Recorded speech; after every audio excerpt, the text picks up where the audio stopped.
అనంతపురం జిల్లా రాప్తాడు నియోజకవర్గం అనంతపురం రూరల్లో శనివారం ఉదయం 8:30 గంటల నుంచి మధ్యాహ్నం 12:30 గంటల వరకు రాప్తాడు సిఐ మునిస్వామి ఆధ్వర్యంలో కృష్ణాపురం మరియు లోలూరు గ్రామంలో కేంద్ర సాయుధ బలగాలు రాప్తాడు పోలీస్ సిబ్బంది అంతా కలిసి గ్రామంలో ఫ్లాగ్ మార్చ్ నిర్వహించారు. ఈ సందర్భంగా కృష్ణాపురం గ్రామంలో రాప్తాడు సిఐ మునిస్వామి మాట్లాడుతూ అనంతపురం జిల్లా ఎస్పీ ఆదేశాల మేరకు ఎన్నికల సందర్భంగా గ్రామీణ ప్రాంతాల్లో ఫ్లాగ్ మార్చ్ నిర్వహించి గ్రామంలో సమావేశం నిర్వహించడం జరిగిందని, ముఖ్యంగా గ్రామంలో ఎన్నికల సందర్భంగా ప్రజలు ఎవరే కానీ గొడవలు సృష్టించుకోకూడదన్నారు.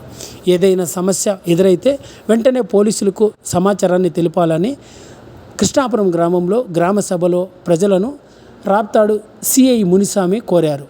ఈ కార్యక్రమంలో కేంద్ర సాయుధ బలగాలు, స్థానిక కృష్ణాపురం గ్రామ ప్రజలంతా కూడా పాల్గొన్నారు.